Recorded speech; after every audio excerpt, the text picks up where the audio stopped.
terutama pada saat PPDB. Lucu sekali. Kalau nggak percaya nih, dengerin Pagluk ya. Bubuk Apung tertawa terpingkal-pingkal membaca keluh kesah para kepala sekolah. Mengapa tidak lucu? Coba dengarkan suara mereka ini. Assalamualaikum. Masalah PPDB dari tahun ke tahun itu juga. Klise dan sepertinya tidak bisa diselesaikan.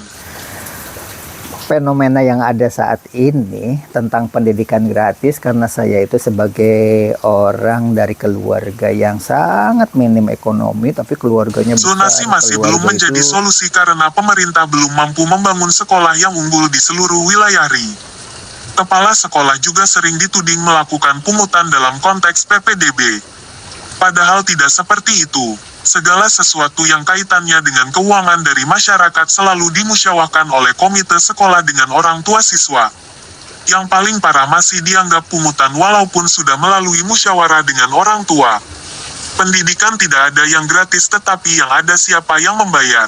Karena pendidikan kebutuhan dasar manusia, ya pemerintah yang harus membayar.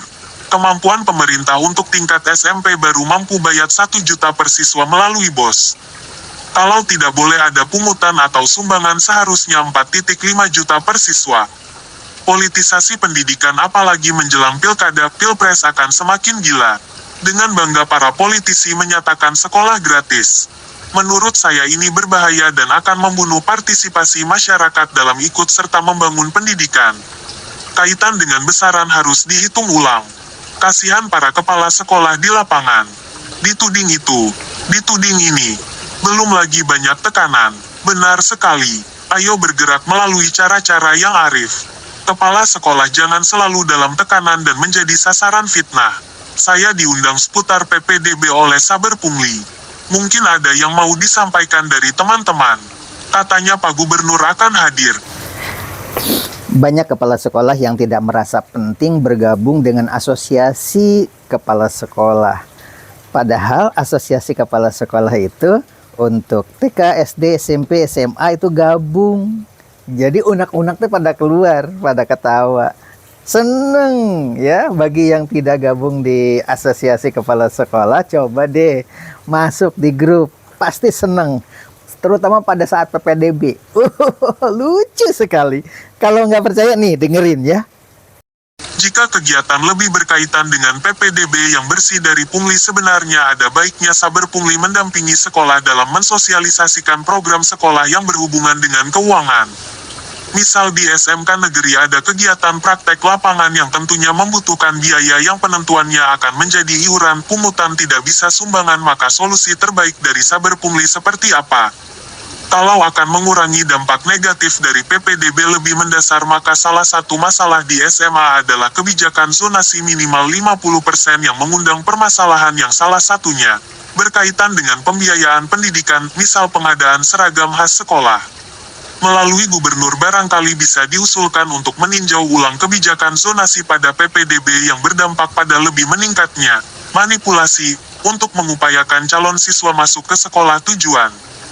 Masyarakat yang berkembang lebih ke arah pragmatis seolah menghalalkan segala cara demi terwujudnya tujuan. Sok mangga yang lainnya.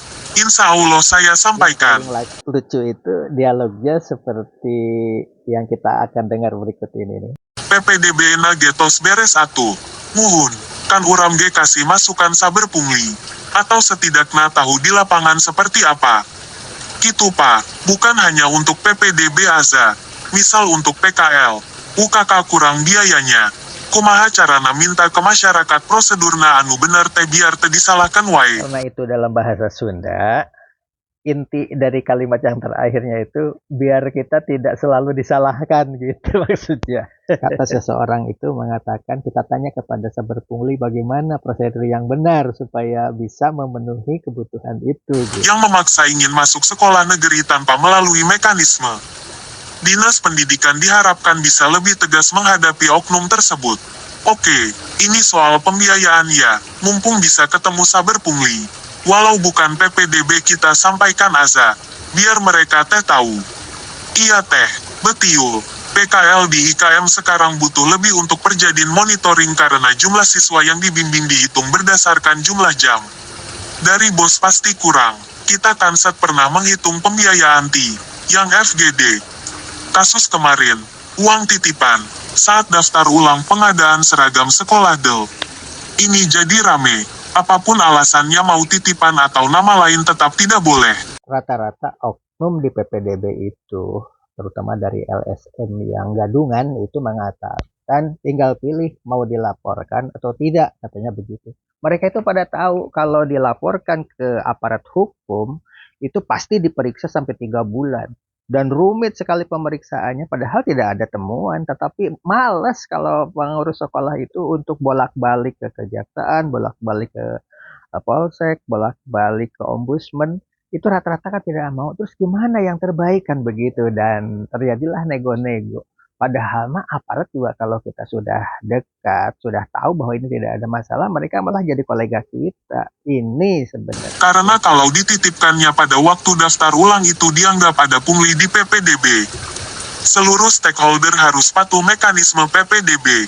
Yang di Bogor, yang terakhir yang di Garut. Itu kegiatan seremoni launching program Saber Pungli Pendampingan PPDB. Bade iraha pendampingan anapan PPDB tos rengsek kantun ngumumkan. Wios atuh pak, aku mah mau nyampaikun kayaan di lapangan weh. Soalnya aku alumni Tipikor, mani asa nyeri head. Mungkin dalam dialog itu dia menjelaskan bahwa beliau pernah diperiksa di Tipikor. Sampai sakit hati rasanya begitu. Baik, kita dengarkan lagi ya dialog-dialog yang ada di... Nara maranehanana paham atuh kumaha kepala sekolah teh. Taraos pisan cek. Nyeri head diperkarakan ku LSM lewat APH bari LSM nanu tertangkap tangan di Sukabumi. Abdi di BAP ku Tipikor, sababaraha jam bari jeung teu salah. Dipanggil kuat 2 kali, jaba ditanya teh asa angger eta keneh. Siga jadi terdakwa padahal masih proses penggalian informasi. Lumayan hampir 12 jam bari teu beres sadinten.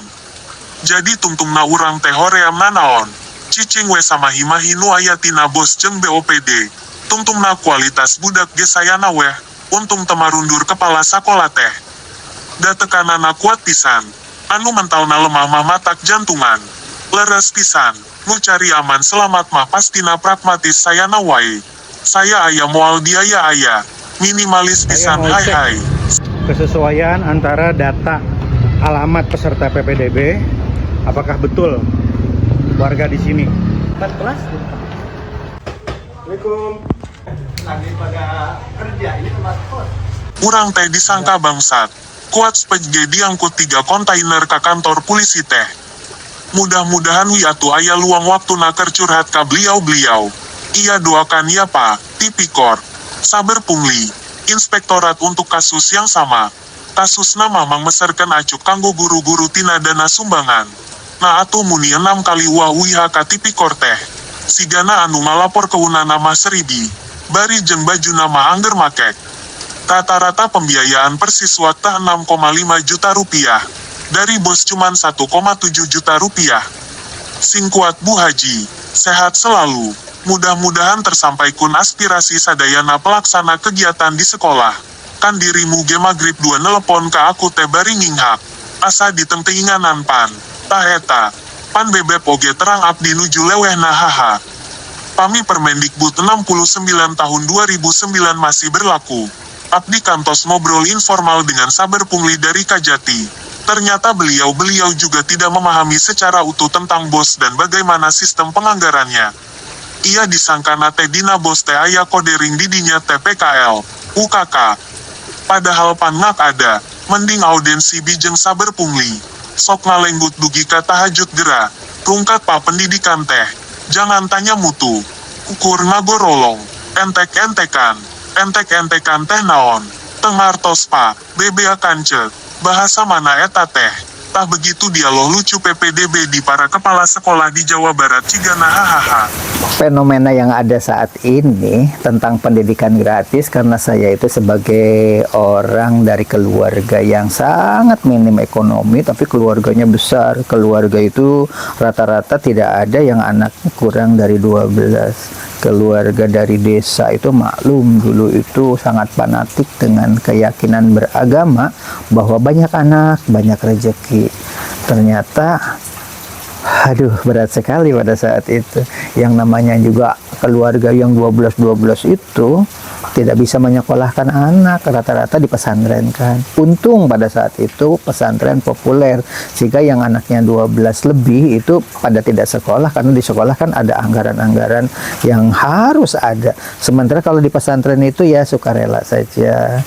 Nah, yang penting kamu mau belajar begitu. Boleh dibayar sama pisang, boleh dibayar sama beras, bahkan datang tidak bayaran apapun, ya tetap aja diladeni oleh para kiainya. Itu salah satu contoh. Nah, makanya pernah mendengar orang-orang yang keluarga besar tapi tidak mampu bersekolah itu, kapan ya sekolah gratis gitu.